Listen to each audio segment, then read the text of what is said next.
Mga 2 taon na ako, 28 anyos, nang nakalipas mula nang lumipat ako ng departamento sa opisina.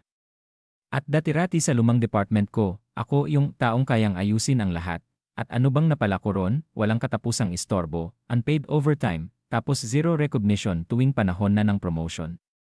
Wala man lang salamat, kaya nang lumipat ako ng bagong departamento, nagdesisyon akong magpaka-strategic. Sabi ko sa sarili ko, magpapakabobo na lang ako. Unang beses na may nagpatulong sa Excel, sinadya kong bagalan at halos mukhang hindi alam yung ginagawa. Ang mga formula.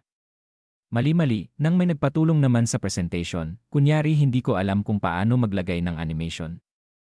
Paano nga ulit yung fade-in? Tanong ko, kunwari clueless, at alam mo. Effective yung totoong trabaho ko.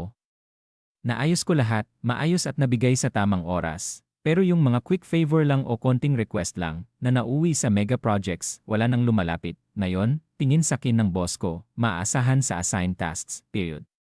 Uwi ako ng 5 PM Honda, wala nang overtime, wala nang stress, may oras na ako sa hobbies. At ito pa, na-promote pa ako nitong nakaraang buwan. Dahil sa mas maayos na schedule ko, nakapag-freelance pa ako sa gabi, isang gabi nga. Sinubukan ko lang. Maglagay ng 100 sa pasugalan, pampatanggal stress lang. Aba, nanalo ako ng sapat para sa weekend getaway. Sobrang swerte, pero doon ko na-realize, mas hawak ko na ngayon ang oras ko at enerhiya. Minsan, parang may konting konsensya akong nararamdaman. Pero tuwing maalala ko yung dati kong trabaho at kung paano ako ginisa doon, nawawala rin agad yung guilt.